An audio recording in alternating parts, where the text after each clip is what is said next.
திருப்பூரில் மர்மமான முறையில் உயிரிழந்த கல்லூரி மாணவியின் உடலை தோண்டி எடுத்து பிரேத பரிசோதனை செய்ததில் தலையில் பலத்த காயம் உள்ளதால் ஆணவ கொலை செய்யப்பட்டாரா என போலீசார் விசாரணை மேற்கொண்டுள்ளனர். பல்லடத்தை அடுத்த பருவாய் பகுதியைச் சேர்ந்த தண்டபாணி தங்கமணி தம்பதியின் மகள் வித்யா கடந்த 30ஆம் தேதி உயிரிழந்தார்.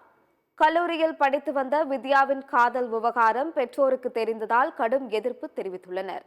காதல் விவகாரம் தெரிந்த சில நாட்களிலேயே மாணவி உயிரிழந்தது சந்தேகத்தை ஏற்படுத்தியது. வித்யா மீது பீரோ விழுந்ததில் அவர் உயிரிழந்ததாக குடும்பத்தினர் தெரிவித்துள்ளனர். இதுகுறித்து காவல்துறைக்கு தெரிவிக்காமல் உடலை புதைத்துள்ளனர். மாணவியின் மரணத்தில் சந்தேகம் இருப்பதாக பருவாய் கிராம நிர்வாக அலுவலர் காவல்துறையில் புகார் அளித்துள்ளார்.